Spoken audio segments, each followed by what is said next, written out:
All available services यहाँ पे आपको क्लिक कर देना है।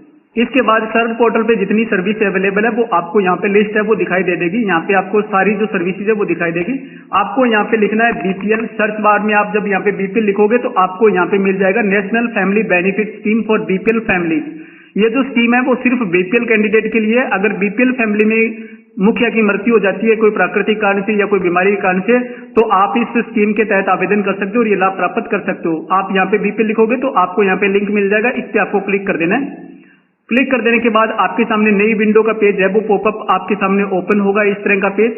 यहाँ पे आपको फॉर्म मिलेगा, जैसे यहाँ पे ये देख रहे हो आप NFBS डिक्लेरेशन फॉर्म। अगर आपके पास फॉर्म नहीं है तो आप यहाँ से डाउनलोड कर सकते हो। फॉर्म डाउनलोड करने के बाद आपको यहाँ पे प्रोसीड टू अप्लाई यहाँ पे आपको क्लिक कर देना है। इसका फॉर्म आपको साइट पे भी मिल जाएगा और आपको डिपार्टमेंट में मिल जाएगा। अगर साइट से आपको फॉर्म डाउनलोड करने में प्रॉब्लम आ रही है तो आप डिपार्टमेंट से प्राप्त कर लीजिए। और प्रोसीड करने के बाद आपके सामने इस तरह का पेज ओपन होगा। यहाँ पे आपसे पूछा जा रहा है आई हैव फैमिली आईडी। आपके पास फैमिली आईडी है, यहाँ पे टिक करके और आगे प्रोसेस कीजिए। अगर फैमिली आईडी नहीं है तो आपको यहाँ पे टिक कर देना I forgot my family ID, I don't have family ID. इसके लिए परिवार पहचान पत्र का होना जरूरी है। ये स्कीम हरियाणा स्टेट के लिए, अभी मैं हरियाणा स्टेट के लिए बता रहा हूँ आपको। अगर आप किसी दूसरे स्टेट से बिलोंग करते हो तो आपके स्टेट में किसी और नाम से हो सकता है। बीपीएल फैमिली पे कैंडिडेट को ये लाभ मिलता है। परिवार के मुखिया की मृत्यु हो जाने पे कई स्टेटों में ये लाभ दिया जाता है। हरियाणा में ये नेशनल फैमिली बेनिफिट स्कीम नाम से ये स्कीम है वो चलाई जाती है। तो आपको यहाँ पे क्लिक कर देना I have family ID. Family ID की जरूरत होती है। इस कॉलम में आपको अपनी फैमिली आईडी फिल कर देनी है और आपको click here to fetch family data यहाँ पे क्लिक कर देना है।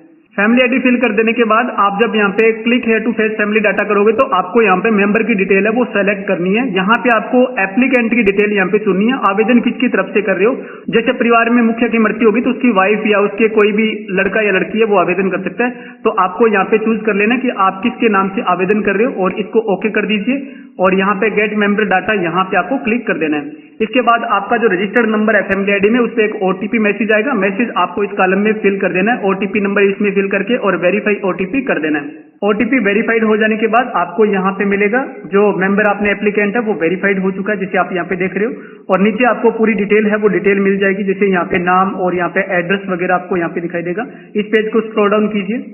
स्क्रॉल डाउन करने के बाद आपको यहाँ पे मेंबर चूज करना होता है जिसके लिए आप अप्लाई कर रहे हो। तो मेंबर का नाम यहाँ पे सेलेक्ट कर लीजिए, इसको ओके कर दीजिए।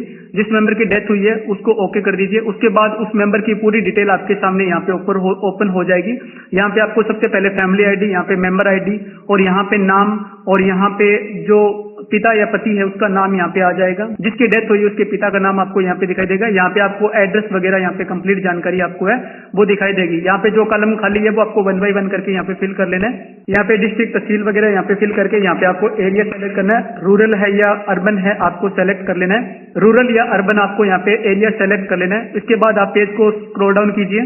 स्क्रॉल डाउन करने के बाद आपको यहाँ पे गांव का नाम आपको सेलेक्ट कर लेना है। मेंबर का जो गांव का नाम है वो यहाँ पे सेलेक्ट कर लीजिए। यहाँ पे आपको ईमेल आईडी मेंशन कर देनी है, आपकी ईमेल आईडी। इसके बाद यहाँ पे आपको क्या मृतक परिवार का मुख्य जीविकोपार्जक था, यानी कि क्या वो मुख्य व्यक्ति था जो घर में काम करने वाला, तो आपको यहाँ पे यस कर देना है। और यहाँ पे कैटेगरी वगैरह अपने आप ही फिल हो जाएगी जो आपकी फैमिली आईडी है उसके आधार पे। यहाँ पे मृत्यु कहाँ पे हुई है, घर पे हुई है तो यहाँ पे आप गांव का नाम आप मेंशन कर दीजिए और यहाँ पे व्यवसाय ऑटो फिल हो जाएगा। इसके बाद आप यहाँ पे देखोगे मृत्यु की तिथि, बीपीएल सूची में क्रमांक संख्या, परिवार का बीपीएल सूची नंबर है वो नंबर आपको यहाँ पे मेंशन कर देना है। जो बीपीएल कार्ड है, बीपीएल कार्ड में बीपीएल सूची होती है, जो बीपीएल सूची का नंबर आपको यहाँ पे लिख देना है। ये डिटेल फिल कर देने के बाद पेज को स्क्रॉल डाउन कीजिए। पेज को स्क्रॉल करने के बाद आपको यहाँ पे दिखाई दे रहा है आवेदक की फोटो। यहाँ पे आपको आवेदक की फोटो है वो फिर आपको अटैच कर देनी है, जो एप्लीकेंट उसकी फोटो। इससे ऊपर आपको यहाँ पे दिखाई दे रहा है। स्क्रॉल डाउन करने के बाद आपको यहाँ पे दिखाई दे रहा है फुल एड्रेस। फुल एड्रेस आपका जो है फैमिली आईडी से ऑटो फिल हो जाएगा और इसके सामने आपको यहाँ पे दिखाई दे रहा है name and full address of police station. तो यहाँ पे आपका पुलिस स्टेशन है उसका नाम आपको यहाँ पे मेंशन कर देना है। इसके बाद यहाँ पे आपको एप्लीकेंट की फोटो है वो फोटो आपको अटैच कर देनी है। फोटो का साइज है वो आपको 20 KB से 250 KB के बीच में रखना है, यानी कि 250 KB से ज्यादा नहीं होना चाहिए साइज। और यहाँ पे जेंडर जो मृतक है उसका जेंडर आपको यहाँ पे ऑटो फिल हो जाएगा। यहाँ पे मोबाइल नंबर वगैरह और आयु वगैरह यहाँ पे ऑटो फिल हो जाएगी फैमिली आईडी के आधार पे। तो सबसे पहले मैं यहाँ पे फोटो अटैच कर देता हूँ। फोटो अटैच कर देने के बाद इस पेज को स्क्रॉल डाउन कीजिए। पेज स्क्रॉल करने के बाद आप यहाँ पे देख रहे हो मृतक के परिवार के आश्रितों का विवरण, यानी कि जो फैमिली है उसमें बाकी मेंबर कौन कौन से हैं, जैसे उनकी वाइफ है, उनके जो लड़का या लड़की, बेटा या बेटी जो भी है, उनकी डिटेल आपको यहाँ पे 1 बाय 1 करके और फिल करनी होती है। तो सबसे पहले यहाँ पे वाइफ का नाम, पता वगैरह और आपको यहाँ पे डिटेल है वो फिल कर देनी है, ठीक है। तो सबसे पहले यहाँ पे पहले कॉलम में आपको यहाँ पे नाम फिल कर देना है, यहाँ पे आपको एज, उनकी एज कितनी है वो फिल कर देना है, और यहाँ पे रिलेशन है वो रिलेशन आपको यहाँ पे मेंशन कर देना है। तो इस प्रकार से 1 बाय 1 करके जितने भी मेंबर फैमिली में उनकी डिटेल डाल दीजिए। मैंने सबसे पहले यहाँ पे जो उनकी वाइफ है उसका नाम यहाँ पे फिल कर दिया, उनकी एज और यहाँ पे रिलेशन आपको लिख देना है। उसके बाद उसका जो बेटा है उसका नाम, पता वगैरह मैंने यहाँ पे मेंशन कर दिया, और इसके बाद ये डिटेल कंप्लीट कर देने के बाद आपको पेज स्क्रॉल डाउन करना है। पेज को स्क्रॉल डाउन करोगे तो आपको यहाँ पे बैंक अकाउंट नंबर मिलेगा। ये बैंक अकाउंट नंबर आप मैच कर लीजिए, आपका बैंक अकाउंट और IFSC कोड है वो सही है। आपकी जो डिटेल है बैंक अकाउंट की वो आपकी फैमिली आईडी से उठाई जाती है, तो आप एक बार यहाँ पे चेक कर लीजिए, रीचेक कर लीजिए। यहाँ पे आपको अप्लाइड ऑफिस मिलेगा, आपका कार्यालय कहाँ पे, वेलफेयर डिपार्टमेंट, वो ऑटो फिल हो जाएगा यहाँ पे। इसके बाद आप यहाँ पे इसको स्क्रॉल डाउन कीजिए।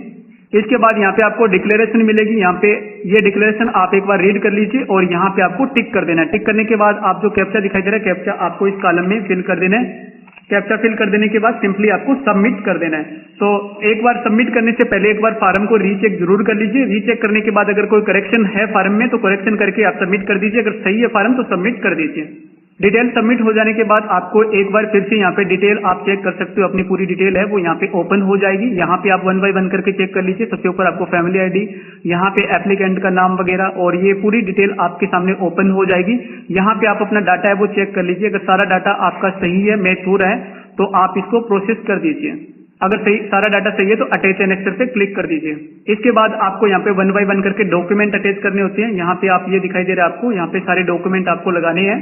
तो सबसे ऊपर आपको यहाँ पे NFBS डिक्लेरेशन फॉर्म, जो फार्म जो मैंने आपको स्टार्टिंग में बताया था, वो फार्म आपको डाउनलोड करके और फार्म फिलअप करके सरपंच से आपको साइन करवाना है, और उसके बाद आपको फार्म स्कैन करके यहाँ पे अपलोड कर देना है। यहाँ पे आपका BPL कार्ड है, BPL कार्ड आपको अटैच कर देना है। यहाँ पे डेथ सर्टिफिकेट, जो मृतक है उसका डेथ सर्टिफिकेट आपको लगाना है। यहाँ पे रेजिडेंट प्रूफ के रूप में आप Aadhaar card, voter card, family ID और राशन कार्ड लगा सकते हो। एफिडेविट आपको लगाना है। एफिडेविट में आपको ये मेंशन करना होता है कि जो एफिडेविट है वो एप्लीकेंट की तरफ से होता है। अगर एप्लीकेंट वाइफ है, जो मृतक है उसकी वाइफ है, तो वो ये मेंशन करेगी कि मैंने कहीं दूसरी जगह शादी नहीं की है और भविष्य में कोई आगे शादी भी नहीं करूंगी, और मेरे परिवार में इतने सदस्य हैं, और परिवार का मुख्य जो सदस्य था, जो जीविका चलाने वाला जो मुख्य सदस्य था, उसकी मृत्यु हो गई है, तो ये लाभ हमारे को दिया। इस तरह का आपको एक एफिडेविट बनाना है। एफिडेविट का परफॉर्मा मैं आपको अवेलेबल करवा दूंगा, लिंक आपको डिस्क्रिप्शन में मिलेगा, आपको वहां से परफॉर्मा है वो मिल जाएगा। इसके बाद आप यहाँ पे देखोगे डोमिसाइल सर्टिफिकेट, तो आपको यहाँ पे हरियाणा रेजिडेंट सर्टिफिकेट है वो आपको अटैच कर देना है। एज का प्रूफ आपको यहाँ पे लगाना है, और बैंक पासबुक आपको यहाँ पे लगा देनी है। तो इस प्रकार से मैंने 1 बाय 1 करके डॉक्यूमेंट है वो अटैच कर दिए। सबसे पहले मैंने ऊपर यहाँ पे NFBS डिक्लेरेशन फॉर्म, जो फॉर्म है वो मैंने यहाँ पे अपलोड कर दिया है, और उसके बाद यहाँ पे BPL प्रूफ मैंने यहाँ पे, एक बात आपको यहाँ पे ध्यान रखना है, आपको यहाँ पे डॉक्यूमेंट है वो PDF फॉर्मेट में अपलोड करने हैं, और डॉक्यूमेंट का जो साइज है वो 300 KB से कम रखना है, ठीक है। 300 KB से कम PDF फाइल बनानी है और वो आपको यहाँ पे अटैच करनी है। यहाँ पे मैंने BPL राशन कार्ड और BPL सूची है उनकी PDF बना के अपलोड कर दी। यहाँ पे आप देख रहे हो डेथ सर्टिफिकेट, मैंने यहाँ पे डेथ सर्टिफिकेट अपलोड कर दिया है। रेजिडेंट प्रूफ में मैंने हरियाणा डोमिसाइल सर्टिफिकेट और BPL राशन कार्ड है उसको अटैच करके और PDF बना के यहाँ पे अपलोड कर दिया। इसके बाद आप देख रहे हो यहाँ पे एफिडेविट, तो मैंने यहाँ पे एफिडेविट लगा दिया, जो एप्लीकेंट की तरफ से एफिडेविट होता है वो मैंने यहाँ पे अटैच कर दिया है। इसके बाद यहाँ पे डोमिसाइल सर्टिफिकेट है, डोमिसाइल सर्टिफिकेट में मैंने डोमिसाइल सर्टिफिकेट अपलोड कर दिया है। एज प्रूफ में मैंने यहाँ पे एप्लीकेंट का जो एज प्रूफ है उसमें मैंने वोटर कार्ड और आधार कार्ड डाला है यहाँ पे, तो वो दोनों मैंने अपलोड कर दिया। आप वोटर कार्ड डाल सकते हो, स्कूल का कोई सर्टिफिकेट है वो डाल सकते हो, जन्म प्रमाण पत्र डाल सकते हो, ये डॉक्यूमेंट आप डाल सकते हो।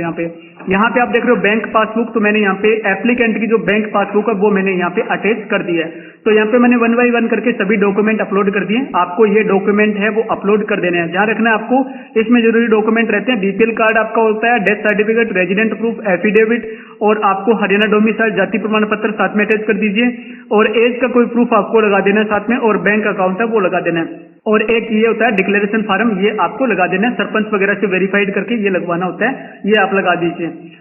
डॉक्यूमेंट कंप्लीट अपलोड करने के बाद आप यहाँ पे सेव एनेक्सर पे क्लिक कर दीजिए।